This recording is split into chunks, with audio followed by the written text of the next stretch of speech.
Waktu itu tak bilang ke tim bahwa nah ini Cah, gini caranya ngitung. Jadi kalau kita misalnya ini kok dari ini sepi, ini kita langsung ke platformnya. Oh iya. Betul. By Jadi data ya. data tak bilang ke teman bahwa ketika earning kita 30.000 USD hari ini itu baru 0,01% dari seluruh uang yang beredar di dalam satu platform itu. Katakanlah 50% yang tadi dari uang semuanya itu masuk di desain lah, itu baru 0,01%. Kalau kita membuat sistem untuk buat 0,01% ini jadi 0,02%, kita 60.000 nih Mas. Ini nggak salah nih kita hiring gila-gilaan kayak gini nih. Itu wah ini gila Mas. Tim ada yang kayak gitu Mas. Wis tenang aja men, tenang aja nih. Pokoknya itu udah dalam otakku semua itu konsepnya. Aku bilang gitu. Nanti tak jelaskan sambil jalan. Base untuk hiring orang pertama kali Mas, awal-awal itu karena proyeknya rame Mas. Tapi waktu kita di Blue-nya di kota itu proyeknya belum rame. Tak siapkan dulu ininya. Oh gitu. Iya. Jadi ada konsep yang berubah memang Mas. Dulunya itu hujannya deres, baru kita nyiapin gelas gitu. Nah waktu di kantor yang di Blue-nya itu tak balik konsepnya. Belum hujan ya nggak apa-apa lah, kita tata dulu gelasnya, kita siapin dulu. Oh gitu. Nanti kita ciptakan hujannya.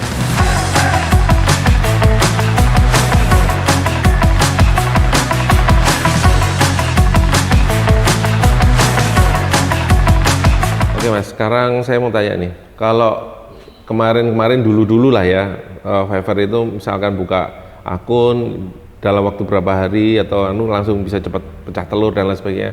Tapi banyak teman-teman yang ngeluh ya, pasar menurun, trafficnya makin sepi gitu. Apalagi juga mungkin visitnya dari platformnya sendiri nggak sekenceng dulu. Nah itu tuh untuk teman-teman yang mungkin baru awal-awal join atau malah belum join, itu masih worth it nggak sih sebenarnya main di Fiverr sendiri tuh? Sebenarnya kalau kita berbicara masalah worth it apa enggaknya, setiap platform nanti punya plus minusnya masing-masing sih Mas, sebetulnya. Nah jadi kalau untuk teman-teman yang baru masuk sebenarnya masih worth it aja sih Mas, karena nah nanti di tahun ini memang belum ada revenue lagi. Jadi kita itu selalu ngelihat revenue-nya platform Mas. Oh gitu. Iya betul. Jadi ini perusahaan ini nih, platform ini revenue-nya gimana dalam setiap satu tahun. Nah terakhir kita lihat revenue-nya itu di tahun 2024 kemarin, akhir tahun itu biasanya dibagi dalam satu tahun itu ada 4 kuartal. Nah cuman kemarin itu belum keluar semua kuartalnya, baru 3 kuartal lah. Waktu itu di tahun 2024 di akhir itu ada penurunan klien di platform itu sekitar berapa persen, itu under 10% lah, sekitar 5 sampai sekian persen. Nah cuman pihak platform itu juga punya targeting earning per kuartal berbeda-beda dan selalu naik per kuartalnya. Itu earning mereka selalu naik sekitar 8 sampai 9% Mas. Oh gitu. Nah kita selalu nge-review untuk revenue-nya platform tahun ini gimana nih, coba kita lihat. Nah nanti akan kita kalkulasikan dalam satu platform itu divisinya kan, bukan divisi, kategorinya kan banyak, ada desain, kemudian ada audio, kemudian ada copywriter apa segala macam itu. Nah kita estimasi aja lah, kita buka semuanya, paling besar mungkin desain Mas. Oke lah katakanlah desain itu 50% pemasukan dari sana. Kita kalkulasikan earning kita dulu waktu masih 30.000 USD dengan uang yang berputar di dalam platform itu cuma 0,01%. itu dulu. Jadi waktu itu tak bilang ke tim bahwa nah ini Cah, gini caranya ngitung. Jadi kalau kita misalnya ini kok dari ini sepi, ini kok dari ini bilangnya sepi. Nah kita langsung ke platformnya. Oh iya. Betul. By jadi, data ya. Data. Nah waktu itu tak bilang ke teman bahwa ketika earning kita 30.000 USD hari ini itu baru 0,01% dari seluruh uang yang beredar di dalam satu platform itu. Katakanlah 50% yang tadi dari uang semuanya itu masuk di desain lah. Itu baru 0,01%. Kalau kita membuat sistem untuk buat 0,01% ini jadi 0,02%, kita 60.000 nih.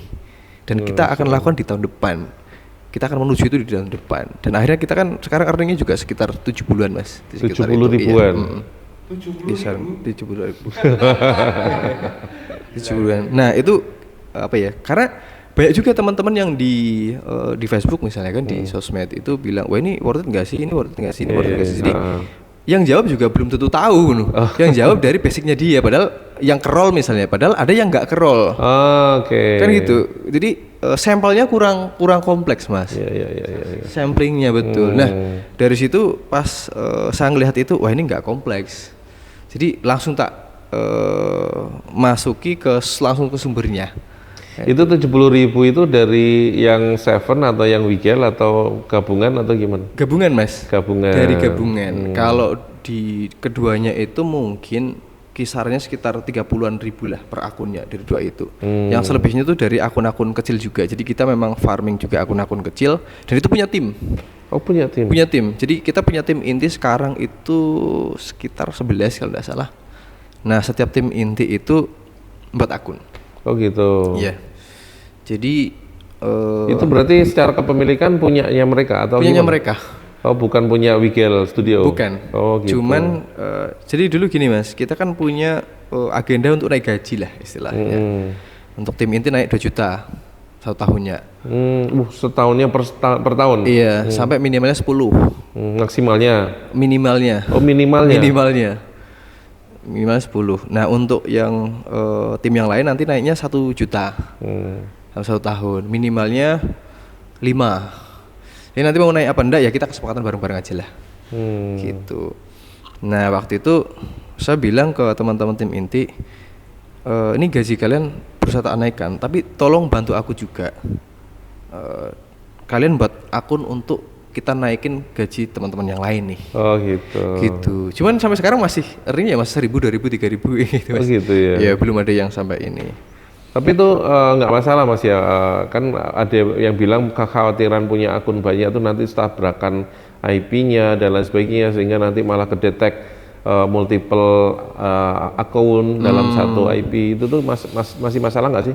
Sebenarnya kalau misal dalam satu wifi memang bahaya Mas, kita juga pencar wifi-nya. Oh berarti itu kita gitu. pencar ya. Kita pakai mikrotik Mas. Cuman kalau dalam urusan dalam hukum akun itu sah-sah aja Mas. Oh gitu. Iya karena akunnya kan bukan saya yang miliki 10 akun.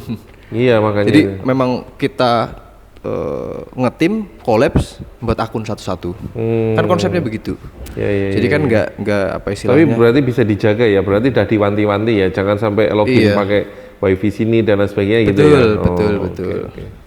Bahkan ketika teman-teman punya akun platform itu sendiri juga it's okay, nggak masalah. Pakai device ini untuk ngerjain project mereka juga boleh. Tapi tolong jangan buka pakai wifi sini. Iya. Karena nanti sini aja kita udah pecah-pecah nih. Udah kita pecah biar nanti nggak bentrok lah. Karena kalau misal buka pakai wifi sini, kemudian nanti ada problem ketika ke ban, kita semua ke ban Mas, kan nggak pilih-pilih kan dari pihak platform. Makanya. Betul. Berarti itu benar-benar dijaga ya, jangan sampai ini ya istilahnya secara sistem ya. Betul. Nah, tadi kan ngomong kalau misalnya customernya bayarnya itu turun. Tapi untuk revenue-nya juga ikut turun atau gimana? Untuk revenue dari Fiverr sendiri per kuartal itu apa mereka memang benar-benar ada penurunan atau biasa? Karena kan bayarnya turun. Betul. Revenue juga harus turun dong. Nah ini yang aneh Mas, karena bayar memang ada penurunan waktu itu under 10%. Saya lupa Mas, waktu itu 5-6%an lah. Cuman ketika dilihat dari segi earning mereka, revenue mereka itu naik 8-9% per kuartalnya. Oh gitu ya. Padahal secara traffic menurun menurun, tapi earningnya naik per kuartalnya. Contoh kuartal sekarang target sekian naik 8-9%. Target besok, kuartal besok ditambah lagi, naik lagi 8-9% juga. Itu. Cuman belum komplit sampai ke akhir tahun belum komplit karena kuartal terakhir itu sampai bulan Februari Maret kalau nggak salah. Berarti per 3 kuartal si gitu. klien ini udah mulai harganya mungkin lebih tinggi gitu ya kali Mungkin ini ya. karena faktor itu mas. Berarti demografinya sekarang kalau buka gig nyari harga mahal aja, pasang harga mahal aja gitu mungkin kali ya. Bisa jadi.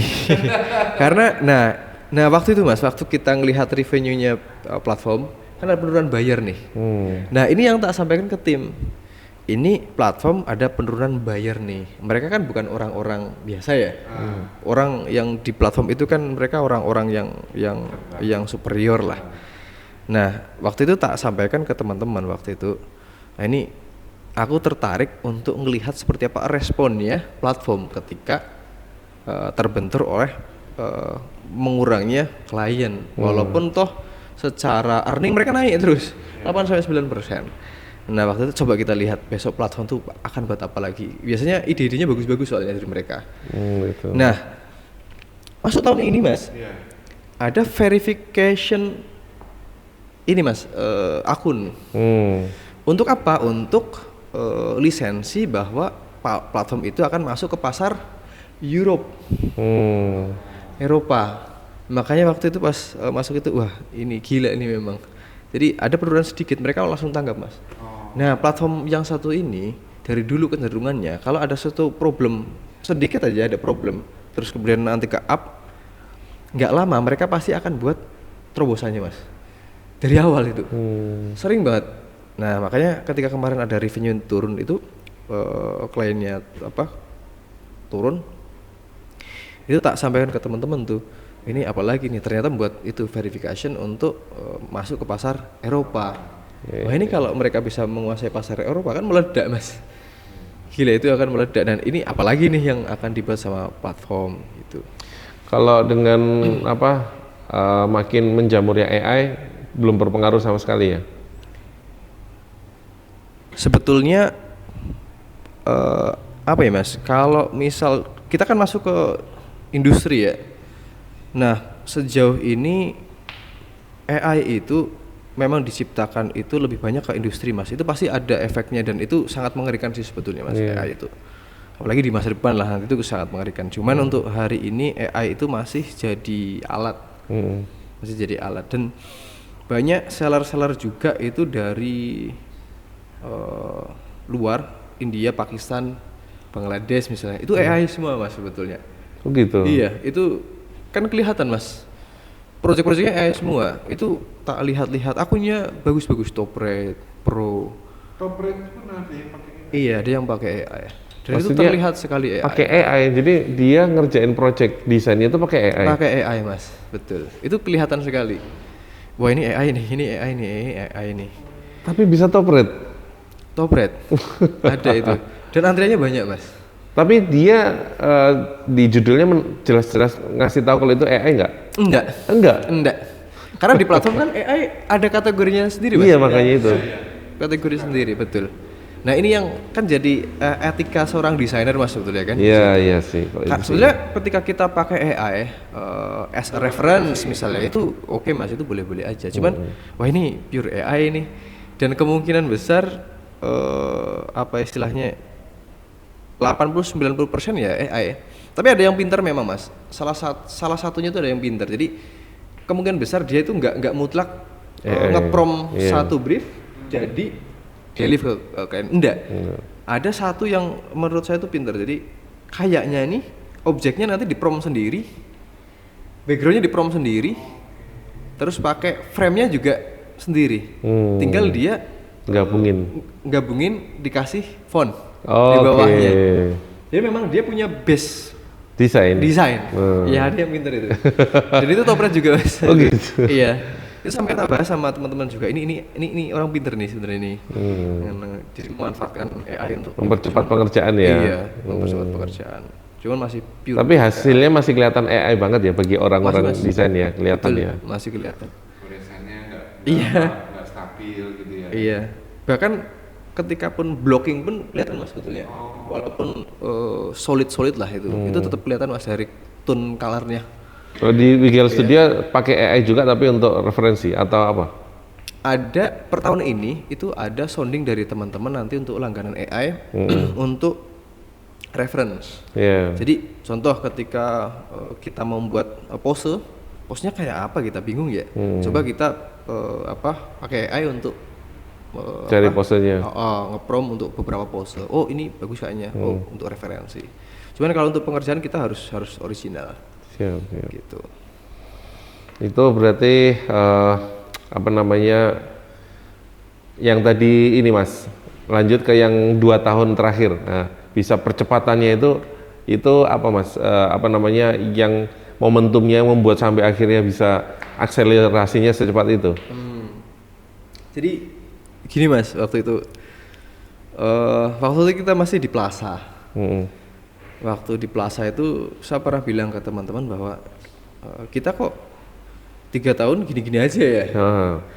Tapi ya mungkin hal yang wajar karena aku juga lagi sibuk mikirin sistem sih, cuman itu wajar lah. Tapi paling enggak, ayo kita buat movement lah. Terus tak bilang waktu itu gini Mas, ayo kita keluar lah dari Plaza. Terus ini 3 ruangan ini tidak sanggup untuk menampung semua ide dan gagasanku nih.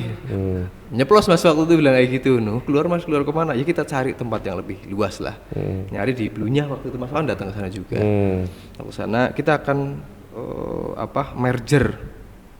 Jadi karena Seven waktu itu earningnya udah sampai 9.000, Wigivigil udah top rate juga Mas waktu itu.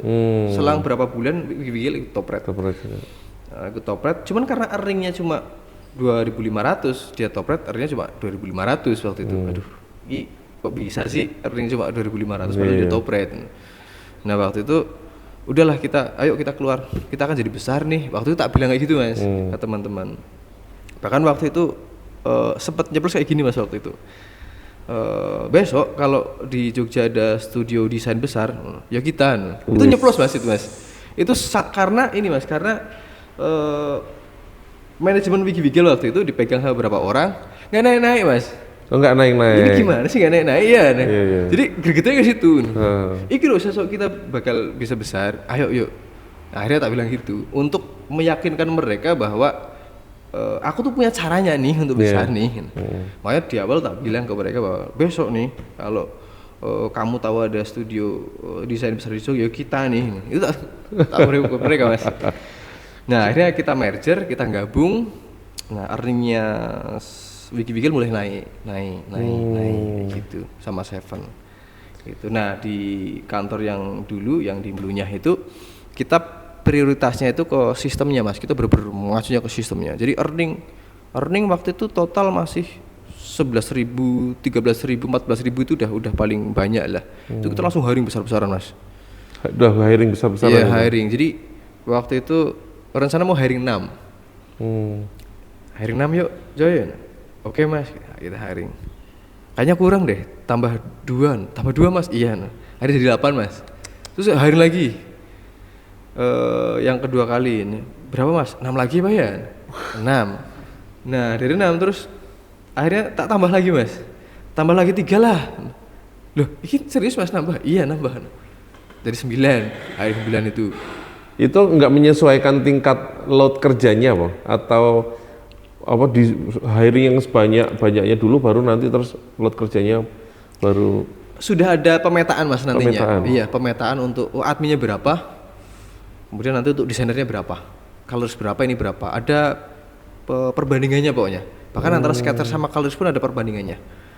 Itu. Nah, itu bisa fleksibel berubah-ubah. Nah, dulu sketcher lebih banyak dibanding coloris. Nah sekarang coloris lebih banyak dibandingkan dengan gitu malah balik. Sketcher karena perbandingan dulu kalau misal ada orang revisi tapi revisinya itu minor itu langsung masuknya ke coloris, nggak masuk ke sketch lagi.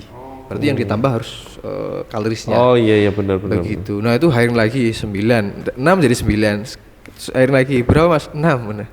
Orang 10 season Mas gitu kan. Ada gitu. Bisa jadi sih boleh. Akhirnya kita ngambil 9 lagi kalau nggak salah Mas. Nah waktu yang itu teman-teman udah bilang Mas, dia bilang Mas ini nggak salah nih kita hiring gila-gilaan kayak gini nih. Gitu wah ini gila Mas. Tim ada kayak gitu Mas. Wis tenang aja men, tenang aja nih. Pokoknya itu udah dalam otakku semua tuh konsepnya. Tak bilang gitu. Nanti tak jelaskan sambil jalan. Nah waktu itu tak bentuk sebuah sistem Mas sebetulnya di admin. SOP itu Wikipedia sama Seven Heaven itu punya SOP yang beda mas, betul. Nah ketika kita merger itu untuk yang produksi itu pakai Seven Heaven dan Wikipedia dua-duanya. Kalau Wikipedia dulu kan one way semua, brief masuk kita kerjakan, colorist langsung kita deliver, semuanya mas kayak gitu. Nah kalau Save approvalnya. Nah yang approval tuh yang Seven mas, itu harus approval dulu. Nah waktu kita gabung sistemnya pakai dua ini, ada yang pakai approval, ada yang langsung one way gitu. Nah untuk yang sistem admin marketingnya itu pakai yang Seven, karena Seven itu dulu udah tak perbarui lah untuk sistemnya ini gini. Cuman belum tertulis SOP secara hitam di atas putih. Nah waktu itu minta tolong ke teman, tolong nanti dituliskan ya untuk ngajari anak-anak yang lain atau modulnya. Contoh ketika udah punya modul, ya udah kasih aja ke dia. Ketika anak baru kasih modul untuk belajar. Jadi kamu mau menghadapi 10 orang, 20 orang, kamu sendirian mampu. Karena kamu udah punya modul nih, baca, kita diskusi 1 minggu. Kalau udah nanti masuk praktek ke sana. Nah, ketika ada yang susah apa, tanya aja. Itu. Nah, kita buat sistem di situ, SOP kita terapkan, kemudian sistem kita merge sama pemecahan shift waktu itu. Ada 2 shift waktu itu mas, siang sama malam. Mas Awan waktu itu pas kesana masih dua shift. Nah ketika 2 shift itu kita udah persiapan untuk running ke 3 shift mas. Tinggal nunggu ini besok kalau udah ini kita nanti kita pecah ini ke 3 shift. Jadi orang baru nanti juga kita akan pecah. Nah sistem ada PM kemudian ada kapten gitu. Akhirnya sekarang 3 shift? 3 shift mas, betul. 24 jam berarti 24/7 juga. Berarti itu untuk liburnya juga diatur ya? Rolling, betul. Rolling. Ya, kita libur 2 hari dalam 1 minggu. Kalau marketing itu operasional kerjanya itu 8 jam. Kalau desainer itu sebenarnya 7 jam mas. Sebenarnya 7 jam. Jadi kepotong nanti 1 jam untuk istirahat. Jadi ya 6 jam lah waktu optimalnya. Kalau admin itu 8 jam. Nah dulu 7 jam semua mas dulu. Cuman dari admin itu lah kenapa nggak 8 jam sekalian sih mas? Lah kenapa ya? Soalnya nanti nggak ketemu. Setiap shiftnya nanti nggak ketemu kan? Lah kan bisa di note. Enggak mas, enak ketemu. Akhirnya mereka sendiri mas yang nambah jadwalnya jadi 8 jam. Kalau yang tak buat dulu 7 jam. Terserah kalian lah. Itu aku nggak memaksa kalian 8 jam loh ya. Oh iya mas, oke. Itu dulu mas. Berarti yang dibilang sistem-sistem itu tuh tadi tuh apa orang-orang yang kerja di masing-masing divisinya, terus betul. Mereka ngerti job desk-nya masing-masing. Betul, goals-nya juga masing-masing. Itu betul. Semua Mas Wigel semua yang rancang. Iya mas. Jadi memang saya memang dari awal sendirian mas untuk memikirkan ini memang. Jadi rancangan sistem keseluruhan memang dari saya mas. Nah tinggal nanti pecahan sistem kecil-kecil di setiap divisinya itu udah mereka. Tapi ini kan ownership kan tunggal ya Mas Wigel sendiri ya? Sementara ini tunggal mas, tunggal. Nah tapi yang tadi dibilang partner atau apapun itu gimana berarti sistemnya? Untuk orang-orang lama gitu, dia ada spesial tersendiri atau gimana perlakuannya? Nah itu lebih ke saham mas sebetulnya. Oh gitu? Iya. Oh. Lebih ke saham. Jadi ada persentase gitu ya? Ada persentasenya. Makanya makin gede earningnya makin semangat mereka ya? Harusnya iya. Harusnya iya. Cuman kita belum pernah bagi dividen mas. Oh gitu, iya, digulung terus? Gulung terus uangnya. Jadi uang itu memang muter terus, apalagi 2 tahun ini mas. Dulu aja kan kita sempat kegulung gede banget itu pas 9 bulan itu. Di kapasitas yang masih 10-an belasan orang itulah. Oh iya itu juga kan untuk bakar duit ya istilahnya. Ya betul. Nah waktu Seven naik, savingnya muncul lagi, udah oke. Terus kita pindah ke Blue-nya, kita udah punya saving tuh waktu itu berapa. Nah dari Blue-nya earning kita masih sekitar 13.000, 12.000-an. Langsung hari banyak mas. Ada uangnya muter terus. Naik sedikit hiring lagi, muter sedikit kita hiring lagi. Kayak gitu. Jadi jangan sampai kewalahan ya. Jadi ketika udah banyak langsung hiring. Jadi nggak ada order sampai keteteran terlalu sibuk antrian terlalu banyak gitu. Di awal kayak gitu mas. Jadi contoh gini, base untuk hiring orang pertama kali pas awal-awal itu karena proyeknya rame mas. Tapi waktu kita di Blue-nya di kota itu proyeknya belum rame, tak siapkan dulu ininya. Oh gitu. Iya. Jadi ada konsep yang berubah memang mas. Dulunya itu hujannya deres, baru kita nyiapin Cari gelas tadai, gitu. Nah waktu di kantor yang di Blue-nya itu tak balik konsepnya. Belum hujan ya, nggak apa-apa lah. Kita tata dulu gelasnya, kita siapin dulu. Oh gitu. Nanti kita ciptakan hujannya. Gitu mas. Kita bilang ke teman-teman. Nanti kita ciptakan hujannya, tenang aja. Kita bilang gitu, Bel. Dasarnya gimana mas? Aku juga nggak tahu. Dulu waktu di plaza ada yang tanya mas. Pas tak bilang kita akan bermain di angka $30.000 nih. Nah, tak bilang waktu itu. Lah, bukannya kita masih sekitar 10, 11, 12 mas? Ya iya. Kalau tanya sekarang caranya ke aku juga, aku belum bisa jawab nih. Nanti tak pikirnya. Gitu mas waktu di plaza. Karena Masuk ke sini. setiap orang mungkin bawa rezekinya masing-masing ya. Jadi kalau kita Iya, betul. Jadi tambah banyak. Bisa orang, mas. tambah banyak rezekinya. Betul. Ya kayak amanah itu sih mas untuk megang orang lah. Jadi jalurnya orang-orang nyari uang kan. Iya. Gitu. Nah, itu juga ada sih. Nah, nek wis mulai ke arah sana nih sekalian dibahas aja nih. Wah, Mas Wigi ini juga salah satu yang support terus ya mas ya ke Pondok Tahfiz Al-Mulk ya. Alhamdulillah. Masya Allah ini luar biasa amat. Istiqomah terus dari dulu gitu selalu kirim dan lain sebagainya. Dan kemarin kayaknya sempat kirim bantuan juga ke Gaza ya mas ya. Oh iya betul. Itu apa namanya air tangki ya kalau nggak salah ya waktu itu. Iya, Ya? tangki air. Tangki air ya. Iya. Berarti memang ada dana sosialnya CSR-nya gitu ya mas ya. Iya, kita punya CSR mas dari dulu. Jadi Masya Allah. sebenarnya gini mas, dulu waktu kecil kan sering ngaji mas di sebuah surau kecil lah. Itu pernah diperbaiki lama sekali nggak selesai. Kita sholat, kita ngaji di situ tuh cuma sampingnya tuh bambu semua. Wah itu rasanya sedih banget waktu kecil. Waktu SD itu mas. Nah waktu itu saya punya cita-cita dulu tuh, wah besok nih musola ini bakal jadi aku yang bakal bangun nih. Masya Itu waktu Allah. kecil mas, waktu SD. Punya niatan gitu. Iya. Nah waktu kuliah, lulus kuliah, waktu itu pulang ke musola yang sama. Jadi kalau misal pulang kuliah pun juga kita saya pulang ke musola yang sama. Saya sering azan dulu mas. Jadi orang-orang di lingkungan saya dulu tahu saya pulang kuliah karena dengar saya azan. azan, Oh, betul. gitu. Karena saya dari SD sampai kuliah Azan masih terus. azan. Oh, gitu. Sering azan lah di musola itu. Nah waktu itu musola udah bagus mas. Udah bagus. Udah bagus, rapi, bersih, bagus. Nah waktu itu ketemu sama ustadznya waktu itu. Nah saya bilang ke beliau itu, Pak sebetulnya ini musola udah bagus ya Pak sekarang. Iya alhamdulillah Ki, kemarin ada orang Jakarta yang bangun ini. Nah, terus Pak sebenarnya musola ini jadi itu saya punya dua perasaan Pak. Lah gimana? Yang satu saya senang sebetulnya karena dulu waktu kecil sholat di sini, ngaji di sini, bambu semua isinya.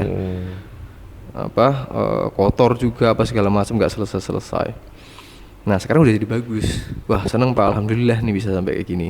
Cuman di sisi lain juga saya sedih Pak nih. Lah kenapa sedih? Karena yang bangun bukan saya. Saya bilang gitu. Nah akhirnya beliau tuh bilang waktu itu, oh itu enggak apa-apa. Nanti kamu bisa membangun yang lain lah. Masya Allah. Gitu. Ini udah jadi jatahnya orang Jakarta ya sudah. Nanti kamu bisa bangun yang lain, bisa support yang lain. Nah dari itu sih mas sebetulnya.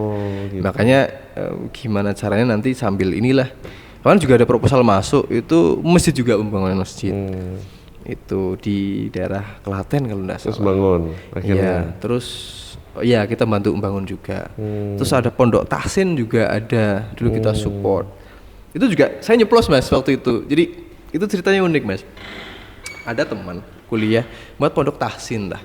Membuat pondok tahsin itu untuk ngajar ada yang anak-anak, ada yang ibu-ibu, bapak-bapak, semua usia mas. Tinggal putra atau putri gitu. Nah tanya, Gel tempatmu ada CSR kan? Iya bro. Terus aku mau mengajukan proposal, terus tak bilang, oh ya tak tunggu. Nah, jadi ada rumahnya itu mau dibuat tingkat lah ini sama tembok apa beberapa hal.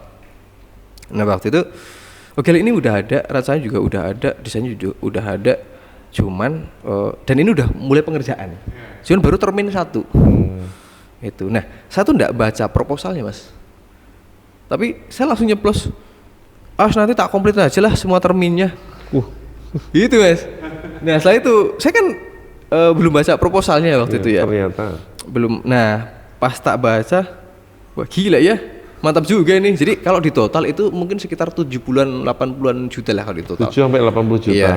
Cuman tidak setiap dalam 1 bulan langsung ndak. Oke. Jadi termin ini berapa katakanlah termin 2 20 juta misalnya. Nah, nanti selang sebulan 2 bulan selesai masuk ke termin 3. Iya. Itu sampai saya tuh minta maaf sama tim mas. Oh gitu. Iya sama tim saya itu termasuk tim inti itu. Cah tolong ngapurane aku ya, aja nesune aku ya. Lah kenapa sih? Aku wingi ono wong gawe kodok tasin. Wis tak engko tak rampungke aku wae lah. Tak bilang gitu. Dan ternyata ki habis sekitar 7 bulan sekian lah, 8 bulan mungkin lah. Nah, tolong jangan marah ya coy. Oh orang mas rapopo mas. Gitu ada mas. Itu sampai saya minta maaf mas sama teman-teman karena keputusan itu sepihak. Itu sepihak. Enggak apa-apa lah itu ini aja. Ada itu juga. Kalau saya juga CSR kita ada juga ke yang masuknya ke yayasan, ke Senyum. Jadi dulu itu yang punya itu namanya Mas Arif. Itu lulusan UGM juga. Kita udah pernah kolaborasi dari pas kuliah mas dulu. Jadi kita punya komunitas. Mas Arif dulu masih juga komunitas yang Senyum itu, belum jadi yayasan. Kita ngajar di panti-panti asuhan mas dulu, keliling Jogja itu mas. Di panti-panti asuhan ngajar dulu itu fiksi non fiksi kalau penulisan sama nanti gambar ilustrasi atau komik gitu. Keliling ke panti-panti asuhan di Jogja sampai ke Jakal, terus ke Gunung Kidul sana nje itu. Nah sampai sekarang masih hubungan baik alhamdulillah. Itu juga CSR masuk ke sana juga sampai sekarang. Alhamdulillah itu ya. Ya itu memang ini sih apa namanya tetap nggak bisa dipungkiri ada sebagian jatah dari apa yang kita dapat dari earning itu tuh ya pasti dia aliran situ karena akhirnya jadi perputarannya kan jadi biar nggak mampet tuh. Biar nggak mampet tuh ya harusnya banyak dibagi lah istilahnya kan kayak gitu ya. Terus dengan pencapaian sampai sini mas nih, ini pertanyaan terakhir ya. Karena udah cukup lama nih nggak sadar ternyata udah sejam lebih nih. Alhamdulillah mas. Pertanyaan terakhir mas, ini dengan segala macam pencapaian ini terus mau ada apa lagi goals kedepannya lagi, mungkin yang impian yang lebih besar lagi, mungkin soal atau studio atau mungkin soal kebermanfaatan atau apapun itu gitu. Lebih ke yang kedua sih mas sebetulnya, gitu. Ke kebermanfaatan. Jadi memang saya cerita sedikit ya mas ya. Waktu saya SMP itu ketika mau berangkat sekolah, ngisi rambut itu di depan kaca, itu saya sering tanya ke diri saya sendiri waktu itu. Ini kamu siapa sih sebetulnya? Wigi itu ini atau yang di sini? Nah waktu itu saya belum mengenal istilah jiwa mas. Jadi apa ya? Wigi itu sebetulnya yang fisik atau yang di dalam fisiknya. Aku ini siapa sih? Aku besok mau jadi apa sih? Kenapa aku harus lahir di sini sih? Itu aku besok mau ngapain ya? Itu dari SMP mas. Dari SMP sampai ke SMA. Waktu itu di SMA itu pas lulus SMA saya bilang ke orang tua untuk lanjut ke universitas untuk kuliah. Ada teman saya yang tak ajak juga waktu itu. Ayo kuliah bro. Ini kita tolol sekali kemarin tuh, teman-teman kita kan cerdas banget nih. Kita nggak pernah ranking kan, kita bodoh banget. Padahal kita waktu SD tuh aku ranking 1, kamu ranking 2. Nah untuk menebus kebodohan kita nih, ayo kuliah besok yuk. Kita belajar lah yang serius. Terus dia bilang capek katanya mas. Capek. Enggak gila, aku capek. Nah dia bilang gitu. Waduh ini akhirnya kuliah. Nah waktu itu minta izin bapak ibu juga, termasuk ke guru ngaji juga mas. Malamnya saya masih ngaji, besoknya saya ke Jogja. Gitu. Saya izin sama beliau, Pak ngapunten ngenjang kata saya sampun mboten ngaos melih. Soalnya insyaallah ngenjang badhe teng Jogja ajeng kuliah. Nah saya dinasehati waktu itu sama beliau itu, oh ya enggak apa-apa mumpung masih muda, hijrah nyari ilmu. Itu. Nah, aku cuma bisa ngasih nasihat itu satu, jaga sholatnya. Terus yang kedua itu hati-hati kalau makan. Apalagi kalau misalnya kita ke restoran yang di situ ada makan-makanan yang itu udah halal lah misalnya. Walaupun yang kamu pesen itu halal, bisa jadi nanti ada beberapa part di situ yang itu tok jaga itunya, tok jaga makannya. Karena kalau kita makan makanan yang haram nanti itu bisa jadi hijab di hati kita gitu Mas. Beliau bilangnya oke Pak, siap. Berangkat kuliah, nah pas berangkat kuliah itu ingat banget Mas, itu langkah kaki kanan itu melangkah. Waktu itu saya bilang ke diri sendiri bahwa suatu saat ketika nanti aku melangkah kaki di bumi manapun itu harus pohon-pohon harus tumbuh di situ, bunga-bunga harus bermekaran di situ, rindang buahnya harus lebat di situ. Nah itu kayak jadi janji Mas sebetulnya ke diri sendiri lah. Nah tinggal caranya kan bisa macam-macam ya Mas ya. Bisa kita jadi ngajar di instansi akademisi atau jadi masuk ke wirausahawan atau apapun. Nah itu kan banyak banget Mas caranya. Tapi fokusnya lebih ke situ sih Mas.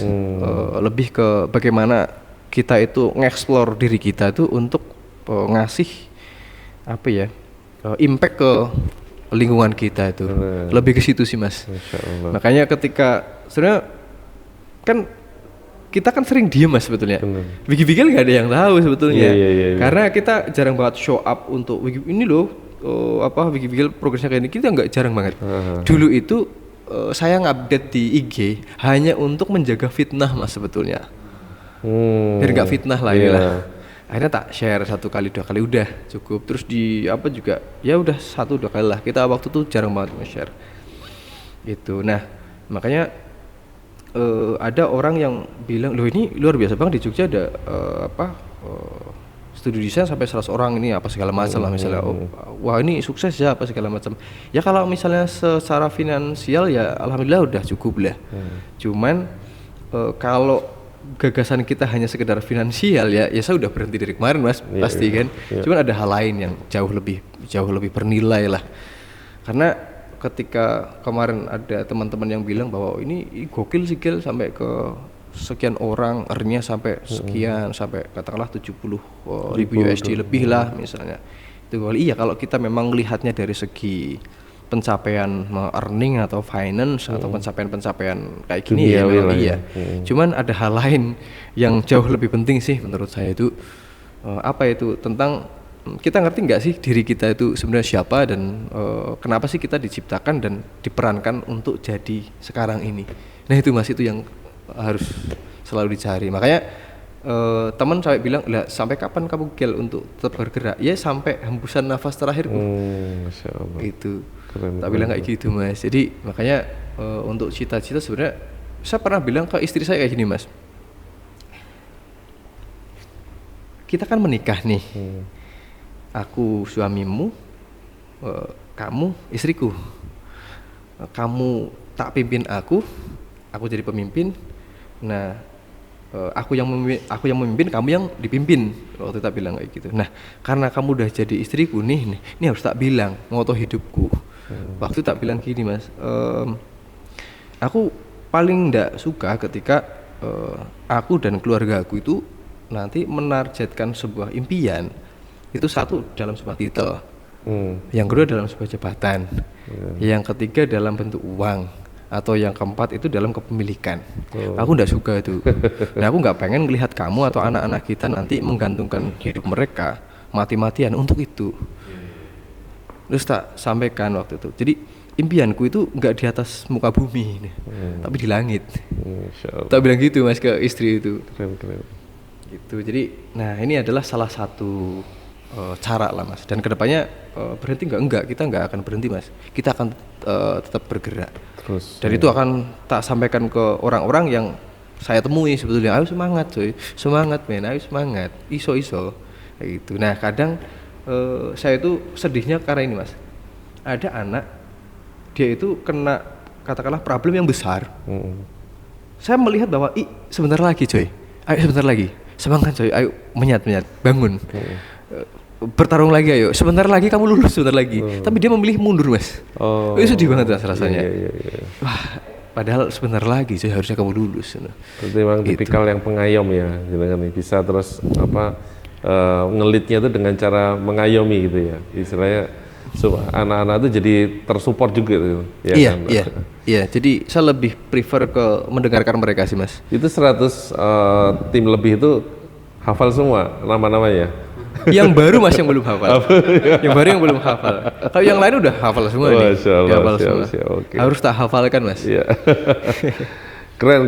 Terus kata-kata terakhir mas sebelum kita closing buat teman-teman yang mungkin lagi ya struggle dan lain sebagainya supaya mereka bisa terus semangat gitu mas.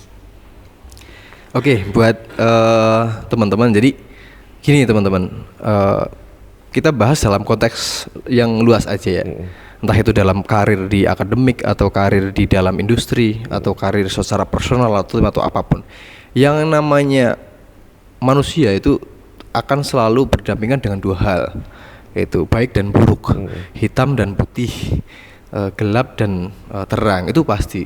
Nah, tinggal seperti apa sih kita merespon itu kan sebetulnya. Yes, benar. Jadi ketika misal kita dalam kegelapan misalnya kan, sebenarnya kegelapan itu juga bernaung di setiap orang sebetulnya. Cuman kenapa kok orang itu kelihatan terang aja ya? Bisa jadi dia itu bisa mengendalikan gelapnya, atau bisa jadi dia menahan gelapnya, atau bisa jadi dia selalu bisa mencari titik terang di antara kegelapannya dia itu. Makanya kita harus punya mindset bahwa tidak ada orang yang sepenuhnya itu dia happy terus atau bahagia terus, nggak ada. Atau orang yang susah banget, nggak ada mas sebetulnya mas. Itu selalu berdampingan. Hitam dan putih, yin yang itu selalu berdampingan, nggak akan pernah lepas. Sehebat-hebatnya seseorang itu pasti dia punya side black and white-nya lah, itu pasti itu. Tinggal respon kita tuh seperti apa sih ketika kita kita ketika dapat sesuatu hal kita senangnya berlebihan apa enggak?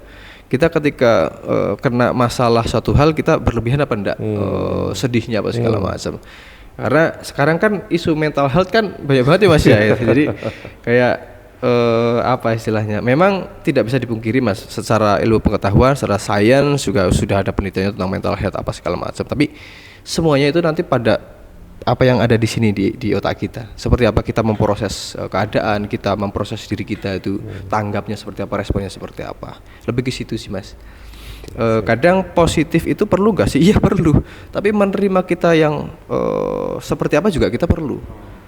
Jadi ketika kita optimis, wah aku bisa nih, bukan berarti saya itu menyatakan bahwa saya 100% bisa, tapi saya juga menerima kekurangan yang saya miliki itu apa nih.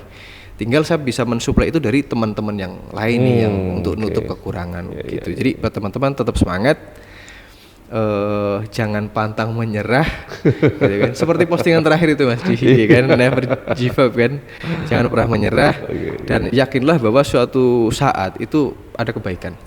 Itu pasti itu. Masya Allah, makasih banyak Mas Miguel atas ini semua full daging Wagyu kolesterol.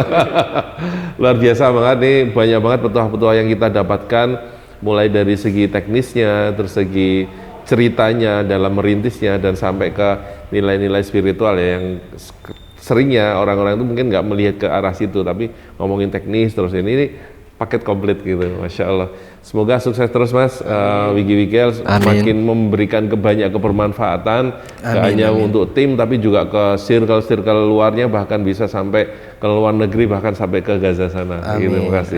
Makasih banyak waktunya Mas Wiggy. Oke teman-teman, kita sambung ke podcast selanjutnya. Saya Aryo Pamungkas, mohon undur diri. Assalamualaikum warahmatullahi wabarakatuh. Jadi memastikan nggak ada yang kececer ya? Betul mas. Karena setiap bulan kan kita sekitar 800 sampai 900 project mas. Jadi kalau kita nggak punya database itu nanti bisa kececer. Nah itu tentang earning-earningnya. Ini nggak apa-apa nih masuk. Nggak apa-apa.